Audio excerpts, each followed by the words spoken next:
국세청이 사람들에게 알려지는 주로 이제 세무조사라는 단어로 상징되는 과세권, 이 부분이 굉장한 압박으로 지금 작용을 하고 있는데 굉장히 큰 힘으로 인식되고 있죠. 그런데 늘 얘기되듯이 과연 국세청이 세무조사를 공정하게 하느냐라는 얘기가 나옵니다. 특히 정권이 바뀌게 되면은 그런 부분이 나오고, 과세권에 대해서 사람들이 바라는 것은 공정하게 해주라, 그리고 정치적인 성향을 떠나서 중립적으로 해달라라는 것이 가장 간절한 소망입니다. 그래서 이제 법적으로 새로운 자체법을 만들어서 법적 독립성을 개별법에서도 보장을 하고, 또한 그래서 정치적으로도 외풍을 받지 않도록 이렇게 지금 법적인 시스템들을 옆에서 도와주는 게 대한민국의 올바른 길을 위해서 좀 낫겠다라는 그런 생각을 했습니다. 그래서 국세청법을 새로 만들자라고 이렇게 발의를 했습니다. 이제 구체적으로 어떤 문제를 어떻게 해야 될 것인지 하는 것들은 여러 전문가님들께서 잘 검토를 해 주시기 바랍니다. 그러면은 그 뜻을 이어받아서 국세청법이 올바르게 제정이 될 수 있도록 저도 기획재정위원회에서 열심히 노력하도록 하겠습니다. 오늘 참석해 주신 모든 분들에게 대단히 감사드립니다. 고맙습니다. 저번에 40년 만에 외관법 개정과 관련해서 대한민국의 회계 투명성을 높이기 위해서 외관법 개정이 절대적으로 필요하다라고 하는 어떤 사회적인 컨센서스를 외관법 전면 개정으로 이끌어냈던 그런 경험이 있습니다. 우리 국세와 관련해서도 아마 투명성 여부가 상당히 많이 언급이 되고 있고, 특히 이제 국세청은 권력관이라고 많이 언급이 되고 있는데, 이 국세청과 관련된 제도 정비가 국세청법을 통해서 만약에 이루어진다라고 하면 뜻있는 의미가 있다라고 생각이 됩니다. 저도 이 토론회 통해 가지고 한번 살펴보고, 또 필요한 경우는 같이 공부하고, 또 의정으로 도와줄 일이 있으면 열심히 돕도록 하겠습니다. 감사합니다. 오늘 이렇게 이 중요한 이슈를 가지고 이 토론하는 자리를 만들어 주신 조세일보와 또 심재철 의원님, 이렇게 또 이종구 의원님, 모든 분들께 감사의 말씀드리고요.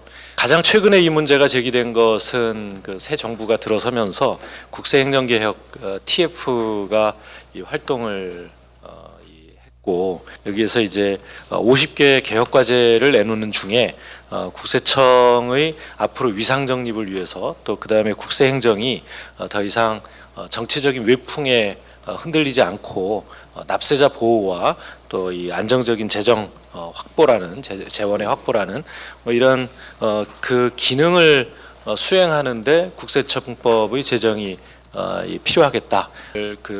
이 자리에서 많은 전문가 여러분들의 이 좋은 의견이 제시되기를 바라고, 또 그것이 이 법을 제정해 나가는 우리 국회와 기획재정위원회 논의 과정에 충분히 수렴될 수 있도록 최선을 다하겠다는 말씀드립니다.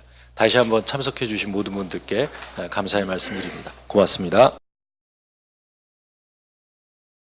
국세청이라는 조직이 아까도 말씀드렸지만 이 정치적인 어떤 독립성을 지켜야 된다고 한다는 의미에서 다른 어떤 정부 기관과 조금 차별적이고요.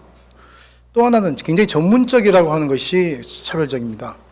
그래서 뭐 공무원들이 다 전문적이긴 하지만 국세청에 소속된 공무원들의 그 나름대로의 전문성이라고 하는 것은 일반적인 공무원에 비해서 조금 더 수준이 높다고 볼 수 있고요. 또 하나가 지금까지 우리가 보통 말하는 권력기관들, 몇 개의 권력기관을 얘기를 합니다. 그 중에서 검찰청, 경찰청, 그 다음에 감사원, 국가정보원, 이런 조직들은 상당한 어떤 그 권력을 가지고 있다고 보이기 때문에, 만약 이러한 어떤 그 기구를 이용해서 절대 권력자가 만약에 안 좋은 쪽으로 만약에 힘을 활용한다면 상당 부분 왜곡될 여지가 있는 그런 조직들입니다. 요새 우리 행정 TF인가요? 그 TF에서 활동한 50개의 어떤 그 요구사항 중에서 이 국세청법이 필요하다라고 하는 내용도 들어가 있고요. 지금 우리 국내에서 우리가 이제 이와 유사한 성격들의 기구에 대해서 가지고 있는 법들을 제가 쭉 다 읽어봤습니다. 읽어보고 현재 국세청에서 이 조직과는 어떤 점이 닮았고 이 조직은 어떤 점이 서로 이질적이고 하는 그런 점들을 고려해서 어떤 내용들을 우리가 가져와서 국세청법에 담으면 좋겠다라고 하는 내용들을 제가 쭉 한번 뒤에 적어봤고요. 그래서 경찰법, 검찰청법, 국가정보원법 이 세 개의 법을 제가 비교했고 실제로는 이제 그 경찰이나 국가정보원 같은 경우는 그 직원법이 또 따로 있습니다. 경찰공무원법, 그 다음에 저 국가정보원 직원법이라고 해서 또 직원법이 따로 있는데요. 그래서 그렇게 법이 나와져 있습니다. 국세청에 대한 역할은 뭐 우리가 여기에 특별히 언급하지 않더라도 정말 중요한 역할을 하고 있는 우리 정부 부처입니다. 그래서 지금 2016년도 기준에 국세 242조 중에서 국세청 소관세수가 233조 정도 되고요. 그런데 일단은 우리가 세금을 거둘 때 제일 중요한 것은 이 조세 저항을 줄이는 것이 상당히 중요한데 이 조세 저항을 줄이는 가장 그 기본적인 그 방법은 국세행정에 대한 신뢰도를 높이는 겁니다. 국세행정이 굉장히 국민들로부터 믿음을, 신뢰를 받는다 그러면 세금을 낸다고 하더라도 상당 부분 굉장히 자발적인 세금을 낼 것이고 불공평하다고 생각하지 않을 거기 때문에 이 국세청에 대한 신뢰도는 굉장히 중요한 요소다. 그래서 국세행정에 대한 신뢰도를 높이기 위해서는 어떤 것들이 필요한가? 제일 첫 번째가 국세청에 대한 정치적인 중립을 확보해야 된다. 현재 우리 국세청은 예전에 비해서 정말 정치적인 중립성이 많이 개선됐습니다. 우리가 3공화국 시절, 4공화국 시절 거쳐오면서 국세청이 예전에 정말 정치적인 어떤 그 입김에 의해서 우왕좌왕 하던 그런 거에 비하면 지금 현재의 국세청은 거기와는 굉장히 더 현재는 어드밴스드된 뭐 그런 상태이긴 하지만 이 부분을 이 정치적인 중립이라고 하는 것은 국세청에 있어서 가장 중요한 요소이고 그 다음에 네 번째에 있는 전문성입니다. 저 전문성에 대해서 어떻게 하면 국세청 직원들에 대한 전문성에 대한 부분을 이렇게 더 이렇게 올릴 수 있는, 고양시킬 수 있는 방법이 있을까 하는 것이 국세청법의 기본적인 내용입니다. 국세행정에 대한 신뢰를 높이기 위해서 국세청법 제정이 필요한데 이 권력기관으로 거론되는 아까 말씀드린 경찰, 검찰, 국가정보원 여기는 모두가 독자적인 조직법을 보유하고 있습니다. 그리고 경찰과 국가정보원의 경우 아까 말씀드린 것처럼 직원법을 따로 가지고 있습니다. 국세청법에 대한 필요성 제기에서 아까 말씀드렸던 국세행정 개혁 TF에서 50개의 개혁 과제를 주문을 했는데 그 중에도 국세청법이 들어가 있고요. 지금 우리 심재철 의원께서 그 발의하신 요 국세청법이 현재 발의가 되어 있는 상태입니다. 그 전에도 이 국세청법에 대한 그 제정에 대한 시도는 여러 번 있었습니다. 최근에 국세청 직원들하고 얘기를 해보면 국세청법이라고 하는 게 최근에 와서 이렇게 불쑥 나온 게 아니라 아주 오래전부터 자기들은 거기에 대한 연구도 돼 있고 어떤 방향에 대해서 자기들이 생각을 하고 있는 부분이 있습니다. 그래서 지금까지 여러 번 시도를 했는데 하여튼 현실화되지는 못했던 것이 국세청법이었죠. 여기에 99년, 2007년, 2014년 이렇게 해서 그 내용들이 있는데요. 이 내용들을 제가 이렇게 쭉 이렇게 한번 훑어보면 대부분이 공통적인 내용이 뭐 당연히 국세청법을 만든다고 하는 것은 우리 국가공무원법에 의한 특정직으로 전환이 되는 것이고 그 다음에 보면은 99년도에 그 주요 내용에는 계급정년제가 들어가 있습니다. 근데 계급정년제 같은 경우는 제가 보기에는 군인이나 경찰에 적합한 제도입니다. 완전히 상명하복에 대해서 자기들이 어느 정도 직급에서 오랫동안 진급이 안 되면 밖으로 내보내고 퇴직을 시키는 이런 제도는 이 군인 경찰 쪽에는 적합한 제도인지 모르겠으나 제가 보기에는 국세청 조직에서 이 계급 정년을 가져가는 것은 특별히 우리가 이렇게 이것이 이로운 점이 뭐가 있을까 하는 생각을 해봤고요. 그다음 2007년도에 우리가 그 주요 내용으로는 국세청장에 대한 내부 승진과 임기가 2년 단임제로 임기를 보장하는 겁니다. 지금 국세청장이 임기 보장이 안 되죠. 현재 지금 우리 법에 의해서 임기가 보장되는 그 조직은 경찰청하고 검찰청입니다. 하지만 우리가 뭐 검찰청이라고 해서 임기가 뭐 무조건 보장되는 건 아니죠. 개인적인 문제가 또 있으면 그 옷을 벗을 수 있지만 기본적으로 법에 명시적으로 2년 하고 충임할 수 없다. 뭐 이런 식으로 규정하고 있는 것이 우리가 검찰총장하고 경찰청장이 그렇습니다. 그런데 제가 보기에는 이 국세청장에 대해서 임기를 보장하고 그 다음에 2년 단임제로 하는 것은 상당 부분 의미가 있다 이렇게 저는 생각이 듭니다. 왜냐하면 특별한 잘못함이 없이는 2년 동안 집에 다시 리타이어하는 적이 없는 거고요. 또 하나는 자기 소신껏 나름대로는 일을 할 수 있는 부분을 우리가 여지를 남겨놓기 때문에 이 2년 단임에 대한 내용은 나름대로는 고려해 볼 대상이 아닌가 하는 생각을 해봅니다. 국세청 고위관부는 고위공무원단 적용에 제외한다. 이 고위공무원단은 우리가 가급 나급이 있는데요. 요 고위공무원단들은 실은 이게 서로 풀로 해서 돌릴 수가 있습니다. 정부 부처를. 그런데 여기서 지금 2007년도에 우리 엄호성 의원이 제안한 안에는 고위공무원단 적용에 제외하자는 얘기는 다른 부처하고의 어떤 돌리지 말자는 거죠. 전문성을 인정해서. 뭐 그런 뜻으로 받아들여지고요. 그 다음에 이제 보면 2014년도에 우리 조정식 의원께서 발의하는 거 보면 여기 기획재정부 산하에 국세행정위원회를 설치한다. 이게 좀 특이하게 보입니다. 현재 국세청에는 정말 많은 위원회들이 있습니다. 국세행정기획위원회, 그 국세심사위원회가 그건 불복 관련이니까 그건 어쩔 수 없이 있는 거고요. 행정심판이라고 하는 그런 성격에서.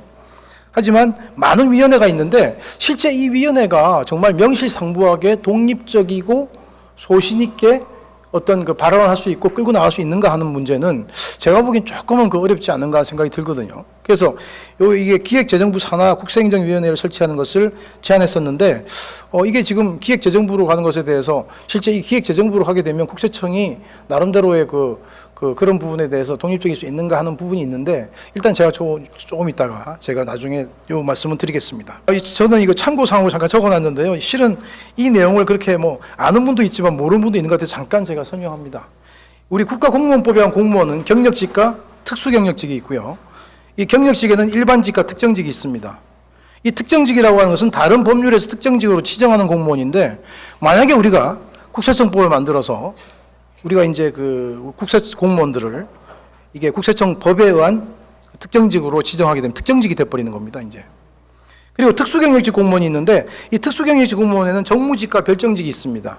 그리고 별정직 같은 경우는 보통 우리가 말하는 그 비서관, 비서 성격을 가지고 있는 그런 업무들을 가진 분들이고 이 정무직 같은 경우는 대부분이 선거에 의해서 선출되고 또는 선거에 의해 선출되지 않더라도 중요한 업무를 하는 부분을 정무직으로 지정해 놓는 경우가 있습니다. 그런데 대부분 정무직 같은 경우는 임기가 보장이 안 됩니다.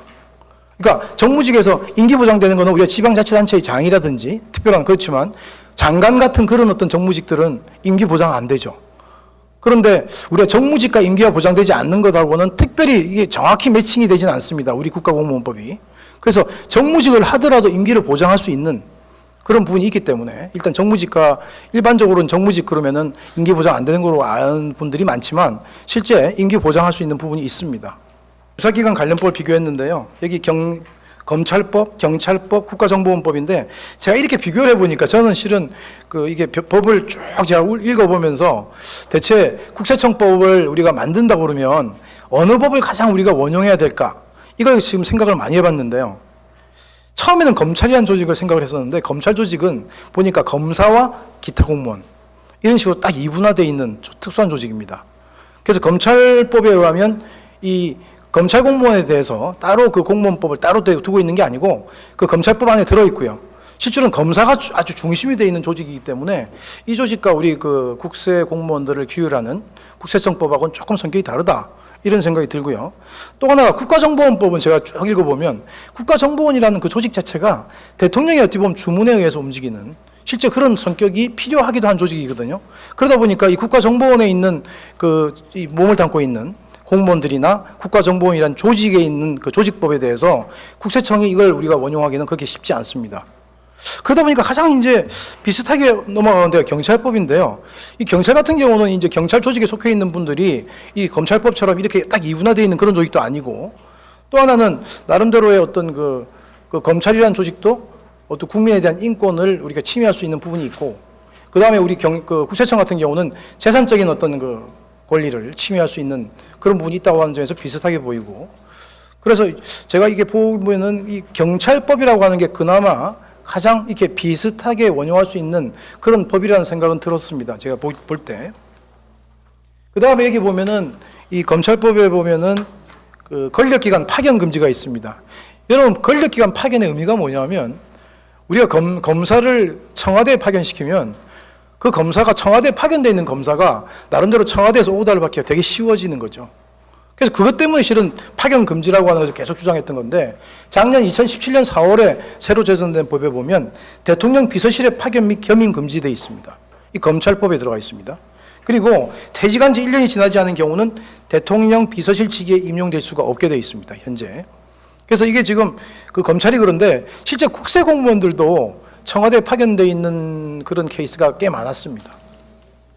그렇다면 이게 지금 현재 검찰과 우리 국세공무원들 같은 경우에 우리 청와대 쪽에 파견돼 있는 경우에 이렇게 나름대로의 그런 성격이 있는 부분이 있을 수 있는데요. 그래서 하여튼 뭐 우리 검찰에 대해서는 그러한 규정이 있고요.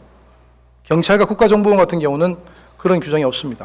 제일 첫 번째 국세청법을 도입한다면 대체 어떤 내용들이 들어가야 될까? 제가 제일 마지막에 이제 4장에서는 구체적인 조문을 만들어 본 게 있고요. 이 3장에서는 제가 도입된다면 어떤 내용들이 주로 들어가야 되고 하는 내용을 이제 담아봤는데, 제일 첫 번째 생각해 본 것은 국세행정위원회라고 하는 위원회를 하나 두는 것이다.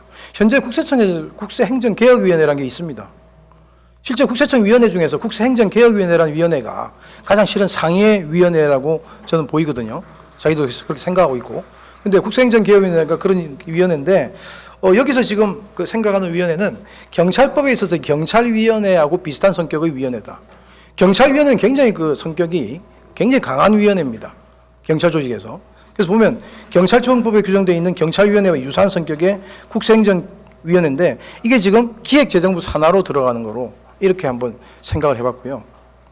그래서 지금의 여기서 지금 제안하고 있는 국세행정위원회는 국세행정개혁위원회 뭐 이런 것들하고 이름이 다 비슷하지만 성격은 좀 많이 다르다. 그래서 이 위원회의 업무에 보면은 국세청장에 대한 후보자 추천도 있고요. 국세공무원에 대한 인사행정에 대한 방침, 기준, 기본계획 이런 것들을 심의 의결하는 기구입니다. 실제 여러분이 기구 위원회들을 보면 대부분 자문기구거든요. 자문기구. 근데 여기는 심의 의결기구로 되어 있고, 이게 지금 경찰위원회의 성격입니다. 국세공무원에 대한 인사예산, 그다음 부패방지와 청렴도 향상에 관한 주요 정책사항 이런 것들을 국세행정위원회에서 심의 의결할 수 있는 내용으로 담자라고 해서 한번 제안해봤고요. 두 번째가 이제 우리 기관장에 대한 문제입니다. 기관장, 국세청장이죠. 국세청법의 국세청 조직의 국세청장인데, 이 주요 국가의 국세청장의 임기는 대부분이 깁니다. 미국, 호주, 캐나다가 5년, 7년, 5년이고 다 중임 가능, 연임 가능인데, 제가 볼 때는 이거 지금 우리하고 좀 사항이 다르다는 생각이 듭니다. 현재 여러분이 미국에서 세무조사를 만약에 어떤 정치적인 압력을 넣어서 한다라고 했다면 실은 그걸 견제할 수 있는 여러 가지 어떤 분위기가 돼 있고 조직이 있습니다. 그쪽에서는. 그래서 그런 나름대로의 우리의 분위기와 다른 나라의 분위기가 실은 비슷하지 않기 때문에 그 부분에 대해서 우리가 미국 제도와 비슷하게 갈 이유는 없는 것 같고요. 그러한 어떤 분위기가 될 때까지는 제도적인 장치가 필요하다고 봅니다. 그래서 보면 우리의 주요 기관장들의 임기는 검찰총장 2년, 경찰청장 2년이고 감사원장과 금융위원장은 뭐 4년, 3년 이런 식으로 되어 있습니다. 그래서 보면 제가 볼 때는 우리 지금 국세청장에 대한 임기도 2년 단임제로 한번 생각해 보는 게 어떨까. 그래서 2년은 끝나면 그냥 그대로 국세청장 그만두는 거죠. 자기가 눈치 볼 이유도 없죠. 지금까지 보면 국세청장들은 굉장히 짧게 국세청장을 한 분들도 있지만 길게는 2년을 넘기는 그런 국세청장도 계셨거든요. 그러면 뭐 이게 보면 이게 위에 어찌 보면 인사권자에 대한 눈치를 안 볼 수가 없다. 그런 생각이 듭니다. 그런데 뭐 인사권자의 눈치를 꼭 안 보는 것이 좋다고 볼 수는 없지만 국세청 조직에 대한 나름대로 성격으로 볼 때는 소신 있게 한번 해볼 수 있는 그런 어떤 조직이 되어야 되지 않나. 그렇다면 이 부분에 대해서 2년 단임제로 특별한 가가 없다면 계속 2년 동안은 보장되는 뭐 이런 어떤 제도적인 장치를 둬야 되는 거 아닌가 생각이 듭니다. 기관장들에 대해서 미국과 일본, 호주, 캐나다인데 이 중에서 장관급으로 되어 있는 데는 캐나다입니다. 캐나다가 장관급으로 되어 있는데 지금 우리의 국세청장하고 이제 해외 국세청의 어떤 수장들하고 비교를 해보면 지금 우리나라의 경우는 현재 지금 우리 국세청장은 정무직입니다. 정무직이고 차관급입니다. 그래서 지금 캐나다는 장관이지만 뭐 비슷한 수준에서 그 급을 지금 현재 정하고 있는 것 같고요. 근데 만약에 우리가 국세청장을 장관급으로 이렇게 격상하자는 말도 있는데 제가 볼 때는 장관급으로 격상하게 되면 임기를 보장하는 것이 상당히 힘들어진다. 아까도 말씀드렸지만 뭐 정무직이라고 하는 게 임기 보장과 안 하는 거와 정확히 매칭되지는 않지만 대부분의 장관들이 지금 임기 보장이 안 되는 그런 장관들인데 국세청장을 장관으로 격상해버리면 실제 장관이면서도 임기는 보장되는 뭐 이런 상황이 되기 때문에 조금은 좀 부자연스럽게 보입니다. 그래서 뭐 장관급으로 올리는 것보다는 독립성을 지키는 것이 훨씬 중요한데 그래서 차관급으로 현재 계속 있고 정무직으로 하더라도 실제로는 임기를 보장할 수 있는, 업무의 성격상 임기를 보장할 수 있는 그런 어떤 제도적 장치를 두는 것도 필요하다 생각이 듭니다. 그리고 국세청장에 대한 자격 문제인데요. 현재 우리가 검찰총장을 보게 되면 검찰총장은 우리가 비교해 보면 그 자격 요건이 외부에서 들어갈 수 외부 수혈이 가능하게 돼 있습니다. 현재 아까 우리가 몇 년도죠?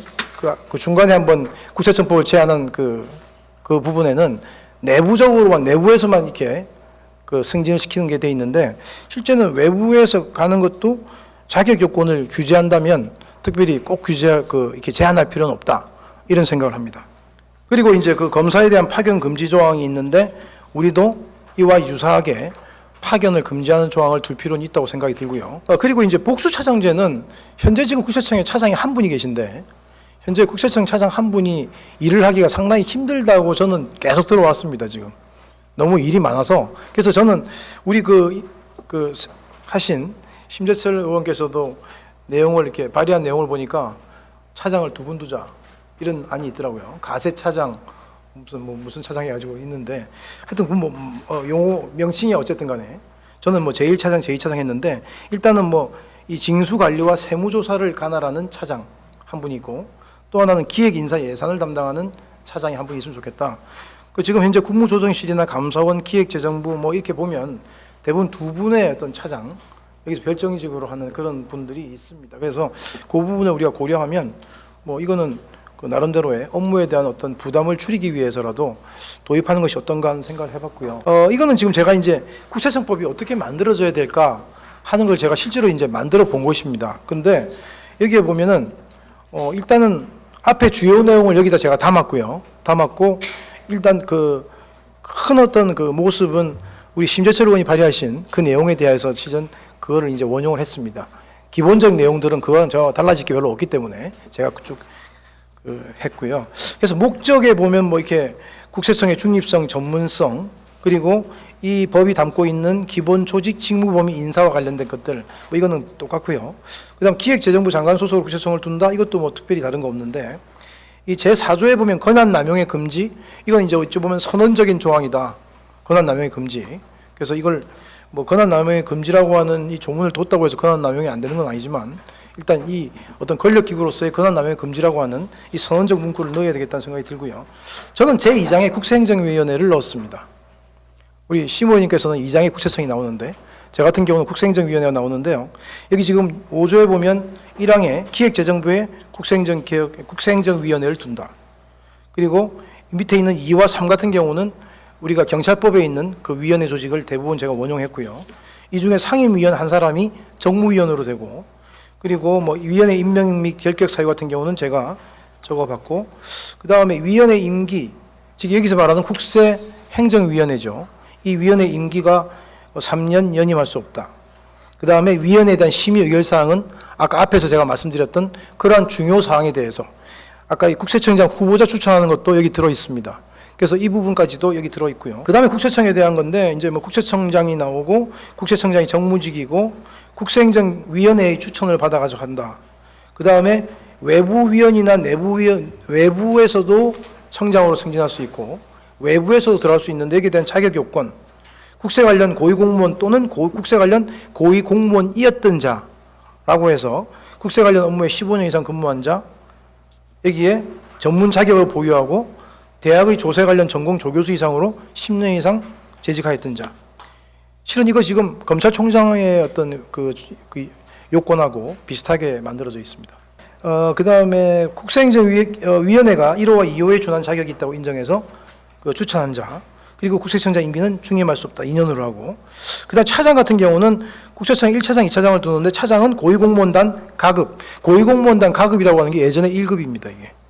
고위공무원단 나급이 2급이고요. 가급에 속한 일반직 공무원으로 한다.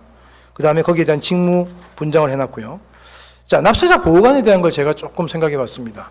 실은 납보관이라는 그 조직, 그 포지션이 굉장히 중요한 포지션인데, 이게 좀 더 독립적으로, 좀 더 소신있게 일을 할 수 있게끔 해주는 게 중요하다.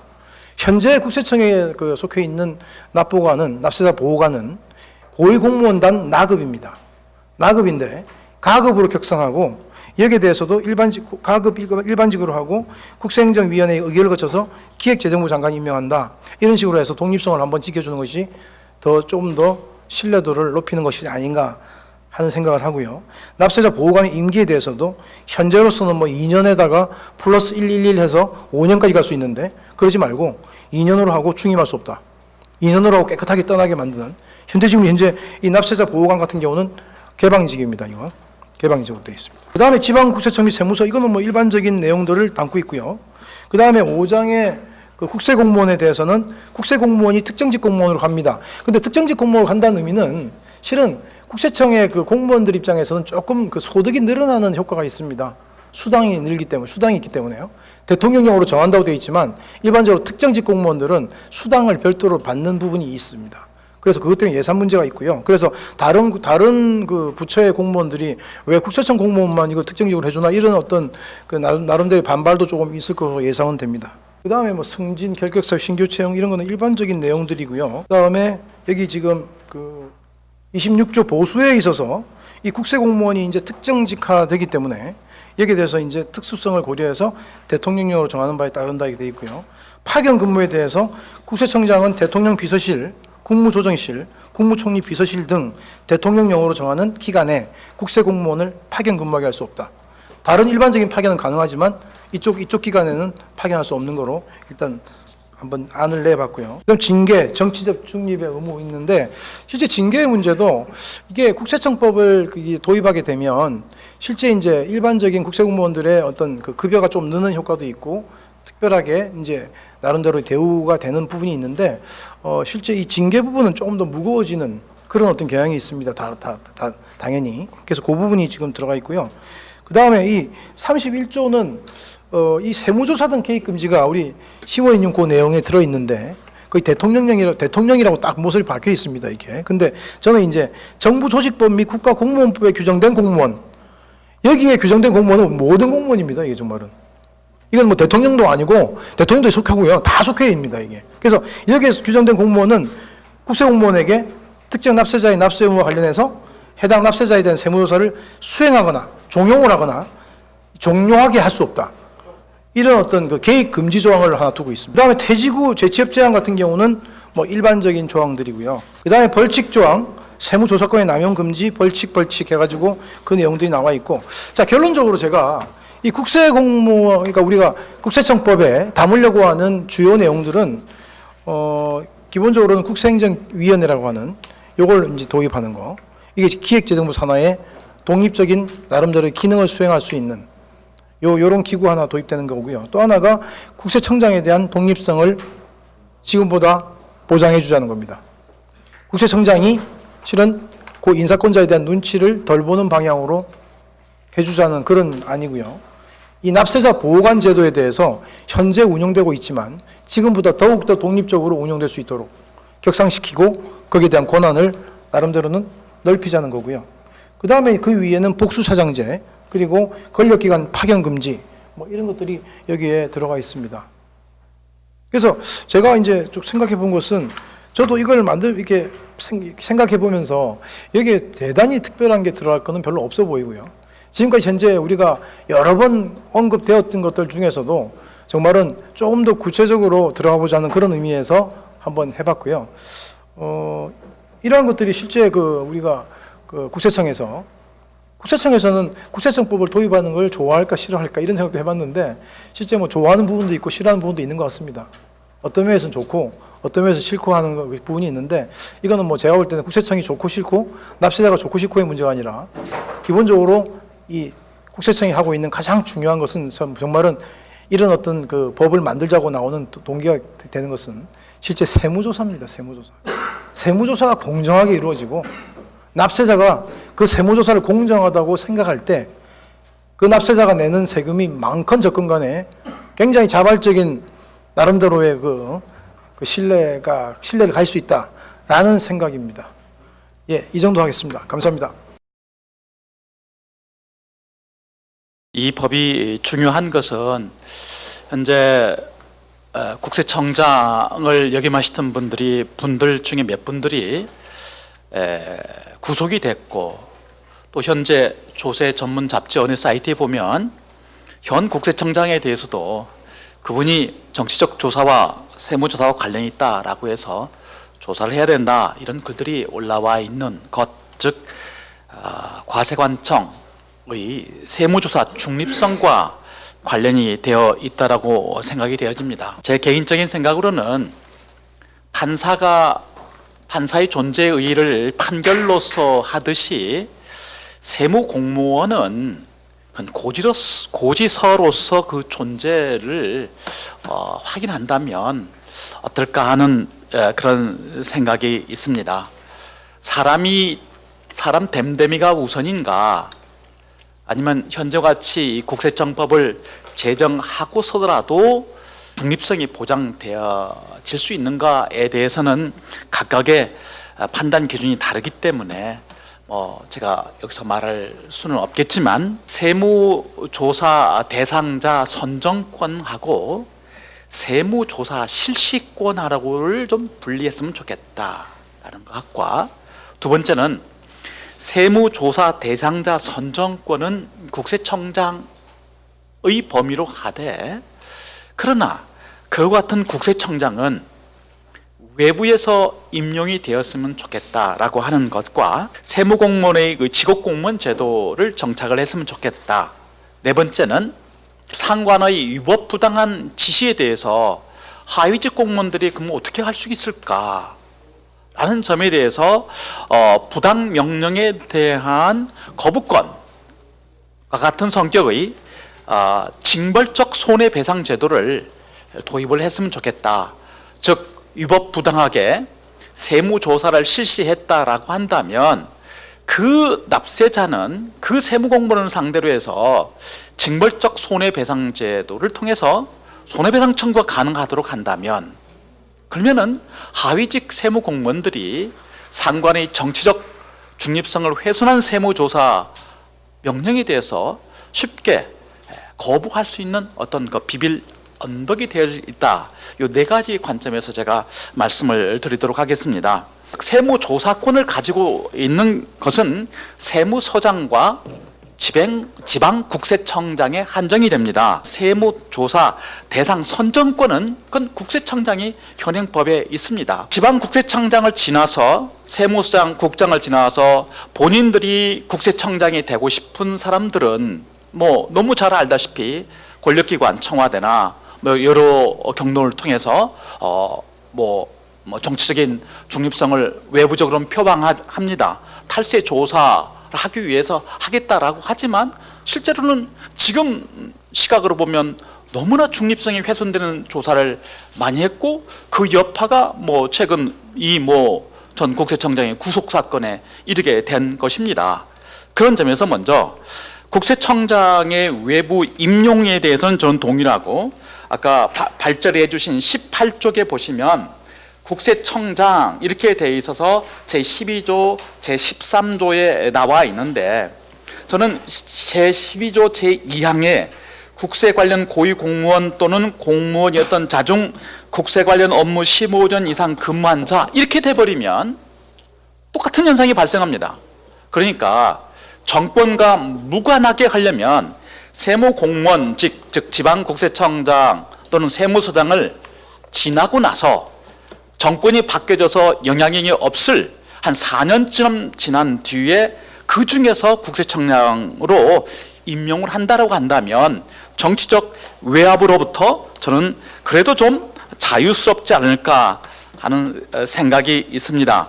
두 번째는 세무조사 실시권입니다. 세무조사 실시권은 정말로 세무공무원이 정말로 전문직이어야 되고, 형사 콜럼보처럼 탈세 기업에 대해서는 정말 적확하게 외과 수술을 할 수 있는 자여야 합니다. 법원 같은 경우에는 고등법원장을 하고 난 뒤에도 다시 부장판사로 들어와서 다시금 재판을 하고 있습니다. 따라서 국세청도 정말로 자기네들이 조사의 베테랑이라고 생각한다면 지방국세청장을 지나고 난 뒤에 다시금 조사 반장을 맡아서 세무조사를 못할 이유가 저는 없다라고 생각합니다. 그런 점에서 세무조사 실시권과 세무공무원의 정년보장, 직업공무원제는 저는 정착될 필요가 있다 그렇게 생각을 합니다. 2006년부터 2015년까지 사회이사 현황을 분석한 자료가 있는데 그 자료를 보면 국세청 출신이 238명이더라고요. 그리고 우리가 소위 뭐 최근에 와서 뭐 힘 있다고 하는 뭐 공정이라든가 뭐 금융감독기구, 경제관료 이런 출신들이 국세청 출신에 비해서는 훨씬 그 인원수를 보면 168명, 151명 이렇게 돼 있습니다. 그래서 국세청이 힘이 센 부서긴 부서구나. 국세청의 이 막대한 권한을 통제할 수 있는 뭐게 효과를 발휘할 수 있다면 국세청법 도입이 필요하다라는 생각을 기본적으로 가집니다. 국세행정개혁 TF에서 50개 과제에 대해서 발표를 했고요. 그 내용을 보면 지금 우리가 우려하는 이런 부분들을 상당히 반영을 해서 행정 개선을 하겠다라고 발표가 돼 있습니다. 돼 있고 그 번째가 이제 세무조사 개선 방안이거든요. 그러니까 역시 세무조사가 국민들한테 미치는 영향이 굉장히 크고 재량권 내지는 이 세무조사의 남용 이런 부분은 아주 중요하다라고 생각이 들고 있고요. 국세행정개혁 TF에서 제시되고 있는 이런 것들이 과연 그러면 행정당국에서 스스로 이거를 제대로 구현할 수 있는가, 실천할 수 있는가 이런 자료들을 보면요. 비정기 세무조사 가능을 국세행정개혁위원회에 주기적으로 보고하고 그럼 국세행정개혁위원회란 위상이 무엇일까? 국세행정개혁위원회는 국세청의 자문기구에 지나지 않습니다. 그래서 자문기구가 무슨 위상을 갖고 국세청이 이렇게 우리 국민들이 아주 그 많은 관심을 갖고 있는 부분을 정말로 행정행위를 제대로 통제할 수 있을까라는 생각도 들고요. 또 여기 국세청과는 어느 정도 독립적인 차원에서 거기에 구성된 인사들도 독립된 그 위원들로 하여금 그런 부분을 통제하고 제대로 이행되고 있는지를 살펴보는 게 아주 중요하다고 생각을 하고 그 취지에 부합하는 게 우리 이제 문성 교수님 발표하셨던 국세행정위원회입니다. 국세행정위원회인데 최근에 그 국세기본법에 반영된 납세자 보호위원회 또 보시면 또 그걸 보면서 약간은 실망스러웠는데 기획재정부에서 그 위원 중에 5명을 선임하도록 이렇게 돼 있어요. 국민과 국가 권력과의 어떤 그런 상충관계에서 그 위원회가 제대로 작동되기 위해서는 더욱더 많은 민간 영역에서 중립적인 인사들이 들어와서 그 위원회 기능을 수행해야 된다라고 저는 생각을 합니다. 그런 측면에서 국세행정위원회 위원 구성과 임기 보장과 그 역할이 지금 법 차원에서 규정되고 있는 것들이 굉장히 브로드하게 이렇게 되고 있기 때문에 조금 더 세무조사나 이런 데 포커스를 맞춰서 규정을 해 가는 게 좋겠다 하는 생각을 합니다. 저는 이 징벌적 손해배상제 100% 동의합니다. 우리 추경호 의원님이 발의한 법에도 보면 국세기본법상에서 부당한 세무조사 지시나 부당한 세무조사 중지 뭐 이런 거에 대해서 스스로 자진 신고하도록 하는 법이 발의되어 있고 그 내용은 또 국세행정개혁 TF에도 그 내용이 들어와 있습니다. 그래서 부당한 지시로부터 국세공무원을 보호하기 위한 이 장치도 우리가 적절히 만들어내고 국세청장 그 외부 인사까지 포함해서 임명하는 문제, 단임제, 특정 직하, 청와대 파견 금지 기본적으로 다 동의하는데 국세행정위원회의 어떤 기능을 조금 더 디테일하고 국세청법 도입에 맞게 이게 이제 경찰청법과 가장 유사하게 이렇게 작성이 되어 있는데 그것보다는 도입 목적에 맞게 좀 더 디테일하고 이렇게 법과 뭐 필요하다면 대통령령 레벨에서 이렇게 규정해야 되지 않을까 하는 그런 바람이 있습니다. 개혁을 하려면 우선 대상인 국회청이 어떤 조직인가를 우선 살펴야 된다고 생각합니다.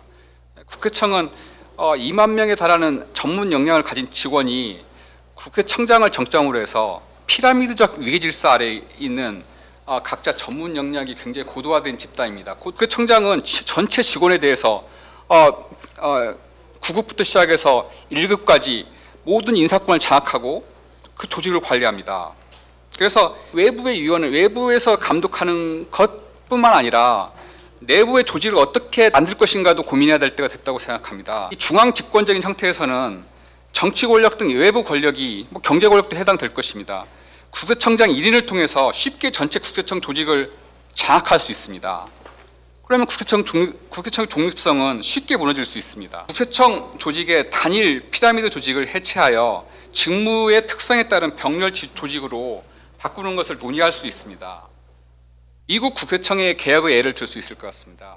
개혁의 내용은 미 국세청의 조직을 감량하고 중복 업무를 축소시키고 납세자 보호 기능을 강화하는 그런 것이었습니다. 국세청 조직의 특성으로서 국세청장에게 모든 권한과 책임이 집중되지 않는다는 것입니다. 외부에서 국세청장을 통해서 어떤 개입을 하기가 힘듭니다. 왜냐하면 서로 독립적인 조직이 국세청 내부에 있기 때문에 외부 권력이 세무조사 등에 관여하려고 하면, 이를 숨기려고 하면 매우 많은 노력이 필요합니다. 물론 가능할 수도 있겠지만 매우 힘든 일인 건 분명한 사실입니다.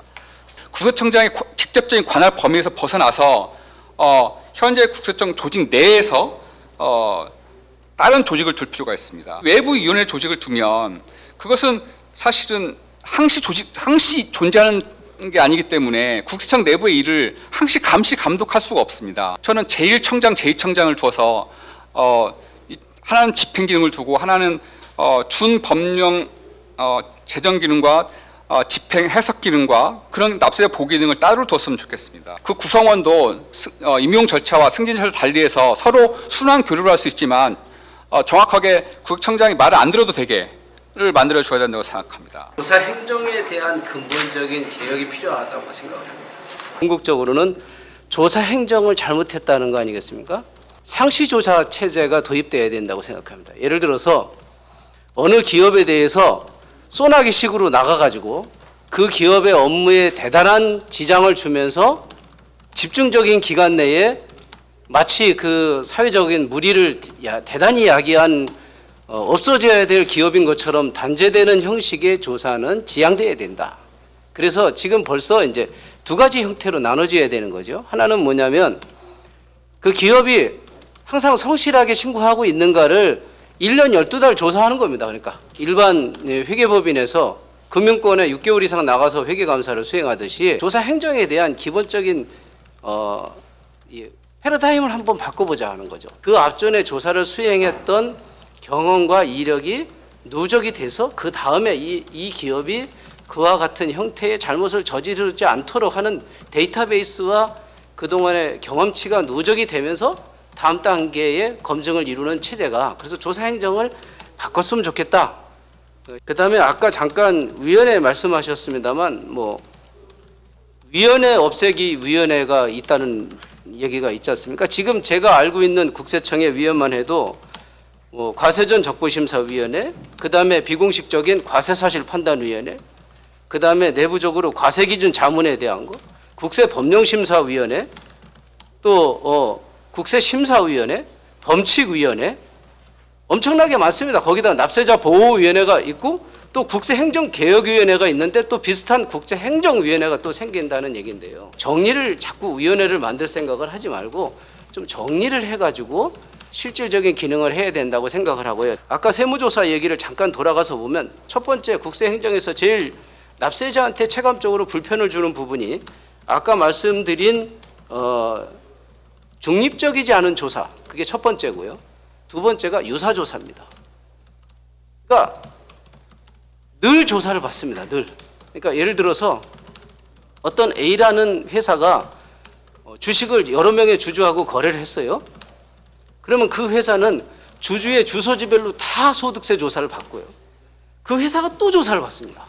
그래서 한 조사를 7번 정도 받아야 이제 나중에, 그리고 다 그게 중복조사가 아니라고 얘기해요. 왜? 납세자가 틀리기 때문에 중복조사가 아니다.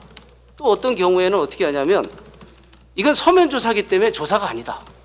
기껏 원시 데이터까지 다 자료를 요구해서 검증했는데 얘는 서면조사가 아니기 때문에 또 해야 된다는 거예요. 그 다음에 나중에 또 이건 과세자료 처리기 때문에 조사가 아니다.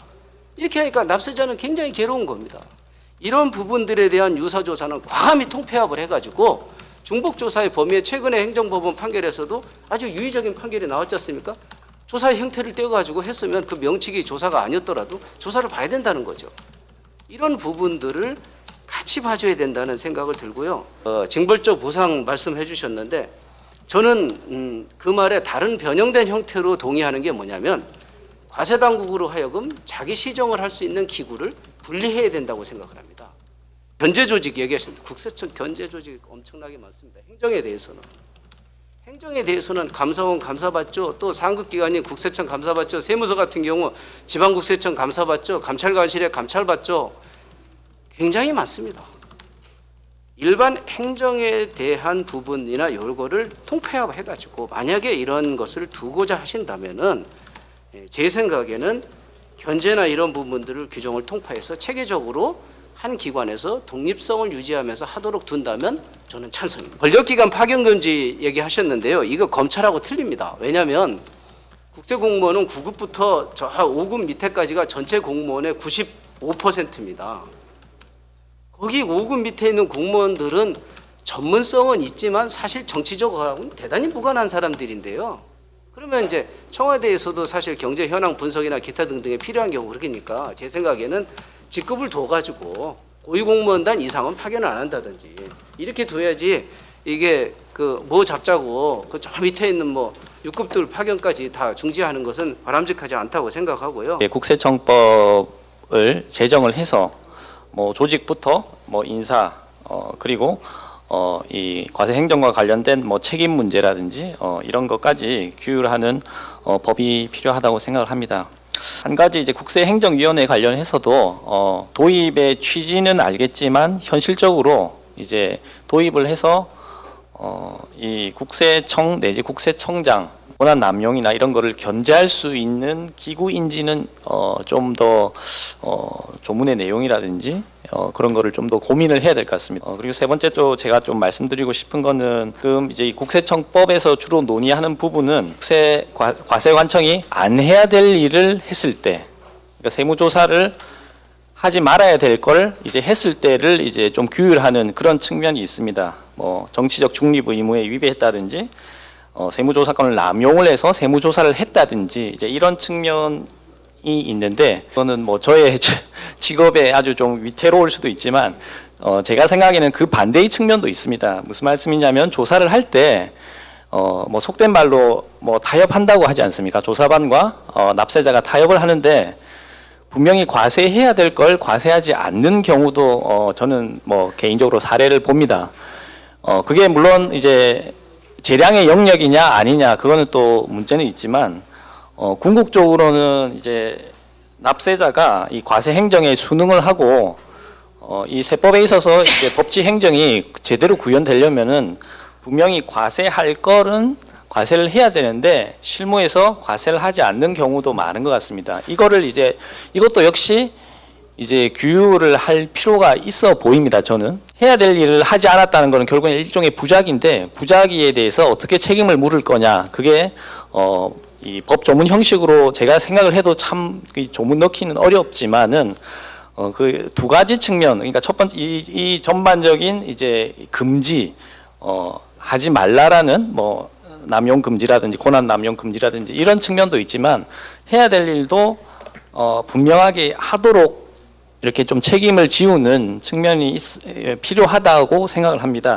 지금 이제 법안에 나와 있는 뭐 징계라든지 형사 책임까지도 지금 규정은 돼 있는데 그다음에 교수님 또 말씀 주신 뭐 손배 책임이라든지 이런 것까지 이제 다시 좀 논의는 해야 될 것 같습니다만은 제 개인적으로는 다른 이제 행정 공무원에 비해서 국세 행정 공무원한테 이렇게 이제 과도한 책임을 지우고 특히 이제 형벌까지 뭐 예를 들면 뭐 뇌물죄라든지 이런 일반 형법이 다 있는데 이 국세 행정과 관련해서만 이렇게 권한 남용을 했을 때 형사 책임을 별도로 또 지우고 국세 공무원한테 인센티브가 있어야 될 것 같긴 합니다. 뭐 보수가 뭐 수당이 좀 높아지는 것만으로 해서 과연 그게 이제 타당한 건지 이론상으로는 저는 이게 맞다라고는 생각을 하지만 현실적으로 국세 공무원들이 이제 어느 정도 뭐 지위라든지 임기라든지 보수에 있어서 뭔가 좀 특별한 좀 대우도 받으면서 동시에 그에 상응하는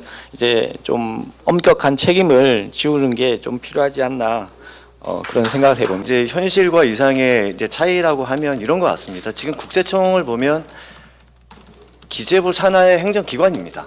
그리고 계속 이제 세무조사의 어떤 과도와 남용과라든지 이런 걸 이제 얘기를 하지만 세무조사 자체가 원래 국세청에서 해야 될 본연의 업무입니다. 그걸 안 할 수는 없습니다. 그러면 그걸 어떻게 조화시킬 거냐. 그러면서 이제 기관을 독립시킨다고 하면 우리나라에 있는 여러 가지 기관 중에 가장 그나마 각자가 독립적으로 구성되어 있는 것이 사법부입니다.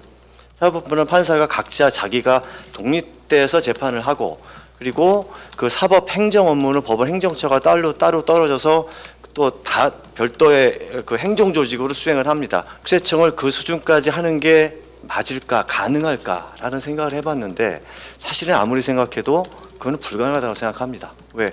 공무원들이 각자 자기가 맡은 관할 지역에서 열심히 세무조사하고 납세 징수 절차하는 것 자체가 너무나 자기의 본연의 업무를 하는 거기 때문에 그걸 막을 수는 없다.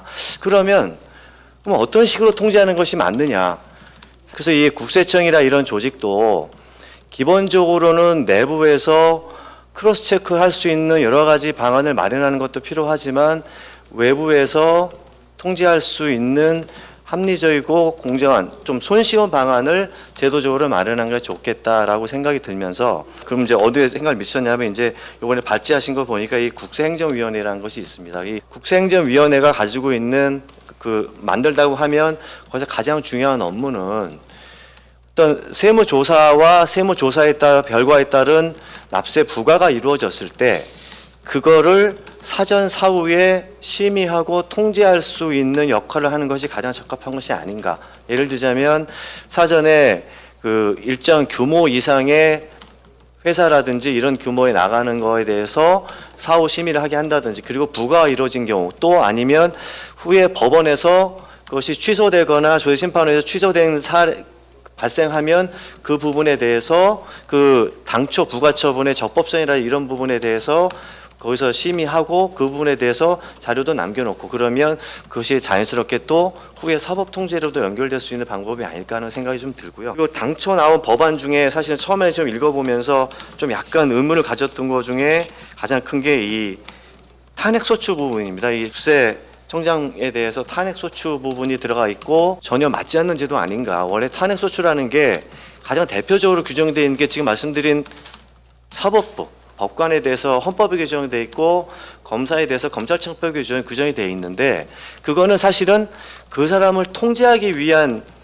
기능보다는 신분을 보장하기 위한 기능이 더 강합니다. 국세청장이 어차피 차관급 공무원이고 그리고 여러 가지 또 징계 절차라든지 사법 절차를 통해서 통제가 가능하기 때문에 탄핵 절차는 좀 약간 안 맞는 거 아닌가 하는 생각을 가지고 있고요. 결론적으로 좀 말씀드리면 이 국세청이 어떤 모습을 가져야 하는가에 대해서 공통적인 여기서 나온 의견을 보면 과도한 세무조사로부터 국민을 지켜야 되겠다라는 게 강한 것 같습니다. 그런 거라고 하면 과연 어떤 모습으로 가야 되느냐에 대한 논의가 굉장히 복잡해질 수밖에 없다. 왜? 그 세무조사 자체가 원래 본연이 해야 될 업무이기 때문에 본연이 해야 될 업무를 했는데 저는 사실은 이제 그 행정법원에서 이 조세 사건을 좀 한 2년 동안 이렇게 판결을 해봤는데요. 세무조사 나가서 세무 부과한 거 중에 위법한 거 많지 않습니다. 전체 세무조사 나가서 부과한 거 뭐 전체 부과처분 다 따지면 위법한 부가처분 채 20%도 안 됩니다. 굉장히 어려운 문제인데 어쨌거나 이 좀 국세청 내에 이런 위원회에서 혹시 사전 사후에 그 부분을 스스로 자기네 일단 스스로 통제하거나 한번 평가할 수 있는 일단 규모 이상이라든지 이런 또 법원에서 상당한 부분이 취소된 사례라든지 이런 부분에 대해서 좀 자기네 자체적으로 조사하고 좀 자료를 남겨놓을 수 있다고 하면 좀 조심스럽게 하지 않을까. 그리고 그에 후에 또 사법 통제, 법원을 통한 사법 통제도 연결될 수 있지 않을까 하는 생각을 가지고 있습니다. 국세청 그 인재 선발 방법 중에 그거를 하나를 고쳐주셨으면 합니다. 그 대표적인 게 지금 행시로 해가지고 5급, 7급, 9급을 하고 있는데 5급을 폐지를 해주셨으면 합니다. 행시 출신을 실제로 모시고 업무 지시를 받기 위해서 가면은 구체적인 능력이 떨어집니다. 국세청 재경직으로 오시는 행정사무관 엉터리입니다. 여기 세법 회계학이 선택 과목입니다. 국세청에 오는 사람이 어떻게 세법 회계학을 측정을 안 받고 시험 측정을 안 받고 옵니까? 그런 제도가 왜 있는지 모르겠어요. 즉각 폐지해야 됩니다. 국세청이라는 조직이 완전히 독립화되고 뭐 소신 있게 할 수 있는다 이렇게 저는 생각하지 않습니다. 하지만 국세청법을 만드는 것은 하나의 발을 내딛는 것이다. 하지만 제가 볼 때는 우리 지금 우리 국세청에 있어서의 지금 뭐 우리 안 교수님도 말씀하셨지만 국세청장이 구속되고 뭐 이런 여러 가지 기능들을 보면 국세청장이 뭐 여러 가지 일 때문에 구속되겠지만 정치적으로 엮이는 일이 굉장히 많거든요. 그렇다면 지금 아까 우리가 이제 그 신호영 교수님 말씀하신처럼 이 병렬적 조직으로 해서 이렇게 서로 견제하게 하자, 이제 그것도 좋은 말씀인데 실은 이제 우리나라의 조직 중에 그런 조직들이 없고, 제가 볼 때는 이제 국세행정위원회라고 하는 위원회가 정말 명실상부하게 독립적이면서 그 어떤 업무에 대한 이피션시를 높일 수 있는 그런 위원회로서의 활동을 할 수 있나, 그 부분에 저도 실은 조금 캐순막입니다. 왜냐하면 이게 만들어놔도 정말 거기서 우리가 보면 항상 외견상 독립성이라는 말을 하잖아요. 외견상 독립성이 있고 실질적인 독립성이 있는데, 외견적으로 독립성이 있다 하더라도 실질적 독립성이 멘탈이 독립적이지 않을 수 있거든요. 그런데 외견상 독립성도 안 이루어져 있다면 이건 독립성이 아예 없는 거예요. 저는 그렇게 생각합니다. 외견상 독립성이 이 실질적인 독립성이 먼저 한 발짝 먼저 나가 있어야 됩니다. 최소한 이거라도 이루어져 있어야 사람들이 그 사람이 정신적으로 독립성이 있지 않을까? 이런 생각을 하게 되는 거지. 외견상 독립해봤자 그거 되겠나? 이런 생각하면 진보가 없어요. 전혀 한 발짝도 못 나가는 그런 제도적인 어떤 문제가 있거든요. 안만식 대표께서 상시조사제 이야기한 거는 아마도 전 납세자를 상시조사하자는 뜻은 아니고요. 미국 국세청처럼 글로벌 기업에 대해서, 삼성전자 같은 큰 기업에 대해서 상시조사를 하자. 석 달 동안 조사해가지고는 보는 것 자체가 불가능하거든요. 그거는 삼성전자 재무팀 관계자도 그런 이야기 합니다. 자기네들도 사실 잘 모른다. 너무 방대하기 때문에. 그래서 상시조사는 그럴 만한 가치가 있는 기업에 대해서만 한정적으로 하자는 그런 뜻이고요. 그런데 그걸 하려면 법이 있어야 되는데 지금 법이 없으니까 그렇게 못하고 있죠. 그런 뜻이고, 세무조사 국세청법 제정은 오 교수님 말씀하신 대로 한 걸음 딛는 그런 의미가 있다고 생각이 들고, 뭐 국세청법이 있으면 뭐 만병통치약이 될 거라고는 생각하지 않고요. 저는 첫 단추가 잘못 끼워졌다. 국세청이 개청할 때 국세청법을 만들었어야 되는데 그게 없었기 때문에 세풍 사건 같은 것도 있었고, 국세청장이 5명 구속이 됐어요. 국정원이나 검찰청이나 그런 데는 청장이 구속된, 원장이나 청장이 구속된 전례가 거의 없습니다. 거의 없습니다. 거기는 특별법이 있잖아요. 국세청은 일반 행정직하고 같은 잣대로 규율되고 있거든요. 그래서 심히 잘못됐다 이렇게 생각하고, 국세청법을 제정한다고 해서 모든 게 없어지지는 않겠지만, 잘못된 게 없어지지는 않겠지만 적어도 그렇게 독립성을 부여할 필요는 있다 이렇게 생각을 합니다. 잠깐 부인해서 상시 세무조사를 말씀을 드리면, 현재 일본에서는 그 상시 세무조사를 하고 있는데, 예를 들면 큰 대기업 같은 경우에는, 그러나 그것은 접대비라든지, 그러니까 한 항목만 이렇게 봐요. 한두 가지 항목만. 그래서 같은 유형의 재벌 기업들이 있지 않습니까? 서로 공유를 하고, 그러니까 납세자를 옥죄이자 이런 게 아니고 여러 가지 서로 다른 타입의 납세자를 갖다가 과세관청의 과세를 일관적으로 하자. 무리한 세무조사가 아니고 일관적으로 하자는 입장에서 1년 내내 조사를 하는 것이어서 우리하고는 좀 다르다 생각합니다. 네.